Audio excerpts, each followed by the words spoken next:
Let's talk a little bit about Workshop Wally. Workshop Wally, you know this guy, right?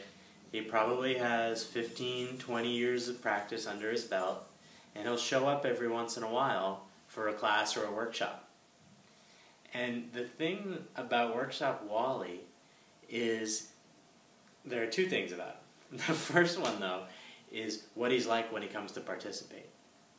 You can just tell that between this workshop and the last one that he went off into some absolutely crazy direction with the little nugget of information he got. He's a practicer for sure, but he'll show up and just do something completely out of this world with it. His alignments will be all off, his body is totally disconnected, it's full of tension, and it's really hard for him to get a smooth, even read on whatever we're teaching.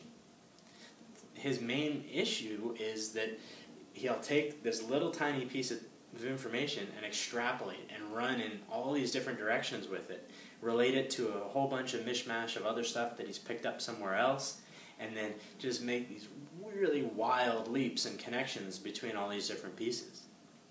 And I feel bad for him because he doesn't have regular input in his practice, right? He takes it and he thinks, okay, this is going to be the next piece of this puzzle. But it's like taking 15 different puzzles and throwing all the pieces together. And then Wally just grabs a handful of different pieces from all these puzzles and goes back into his corner and starts fitting the pieces together. Who knows if it's going to end up making a coherent picture? He's off building some crazy random puzzle. So Workshop Wally comes in, gets one piece out of context, and puts it together with all kinds of other stuff. And you talk to this guy, and he's got some interesting ideas, and usually has some interesting stuff in his body, and he's reasonably good.